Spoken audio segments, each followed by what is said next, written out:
এর মধ্যে কি পার্থক্য আছে? বিশাল পার্থক্য আছে। সে আকাশ জমিন সহ জান্নাত জাহান্নামের মধ্যে পার্থক্য আছে। আপনারা জানেন যে রমজানের শুরুতেই আল্লাহ রাব্বুল আলামিন আল্লাহ রাসূল বলেন তুফাত্তাহু আবওয়াবুল জাহিম, সমস্ত জাহান্নাম তুফাত্তাহু আবওয়াবুল জান্নাহ, সমস্ত জান্নাতের দরজাগুলো খুলে দেওয়া হয় এবং একটা দরজাও বন্ধ থাকে না। বিপরীতে বলা আছে ওয়াতুগলাকু আবওয়াবুন নিরান বা জাহিম, জাহান্নামের দরজাগুলো বন্ধ করে দেয়। তাহলে জান্নাত আর জাহান্নামে পরিবর্তন ঘটে, যে জান্নাতের দরজা খুলে যায় আর জাহান্নামের দরজা বন্ধ হয়ে যায়। অন্য হাদিসে এসেছে যে আকাশের দরজাগুলো খুলে দেওয়া হয়। আর কি হয়? তোকাল্লু, যে বড় বড় শয়তান যেগুলো সেগুলো জিনজিরাবদ্ধ করে দেওয়া হয়। তোকাল্লু মারাদাতিশ শায়াতিন, বড় বড় শয়তানগুলোকে জিনজিরাবদ্ধ করা যায়। এবং এই দৃশ্যটা আমি এখানে নামাজ পড়ি হাসাবিয়া বড় মসজিদে দেখতে পেয়েছি।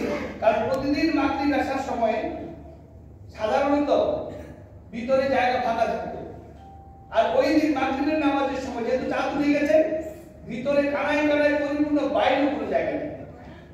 তাই যে চাঁদ উঠার একটু আগে আর পরে এই যে দৃশ্যটা দেখা গেল, যে শত শত মুসল্লির ভিড়, যারা প্রতিদিন আসতো না কিভাবে আসতো? কারণ হচ্ছে তারা যে শয়তানের কাছে বন্দী ছিল, সেই শয়তানগুলো বন্দী হয়ে যাওয়ার কারণে তারা মুক্তি পেয়েছে, তারা মসজিদে চলে আসতে পেরেছে।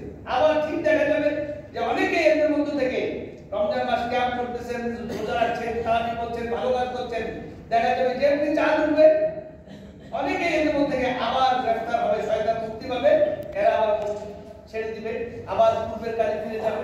এটা প্রত্যক্ষ বাস্তব প্রমাণ যে প্রতি রমজানে সকল মসজিদে আপনারা দেখতে পাচ্ছেন যে মুসল্লির সংখ্যা বাড়ে, নামাজীর সংখ্যা বাড়ে, ভালো কাজের সংখ্যা বাড়ে। তো এগুলোতে প্রমাণিত হয় যে আল্লাহ রাসূল যে বলছেন শয়তানকে জিনজিরাবদ্ধ করা হয় এবং জান্নাতের দরজা খুলে দেওয়া হয়, আর আল্লাহ রাসূল সাল্লাল্লাহু আলাইহি ওয়াসাল্লামের সমস্ত কথা সত্য আমরা বিশ্বাস করি। তাহলে বলতেছিলাম যে এই সপ্তাহ আর এই সপ্তাহের মধ্যে বিশাল পার্থক্য আছে। তো এটা হচ্ছে রমজান মাস। রমজান হচ্ছে অফুরন্ত রহমতের মাস, মাগফিরাতের মাস, বরকতের মাস। আর অনেক কিছু আছে, এর মধ্যে আমি তিনটি শব্দ বলছি। একটা বলছি রহমতের মাস, একটি বলছি বরকতের মাস, আর একটি বলছি মাগফিরাতের মাস।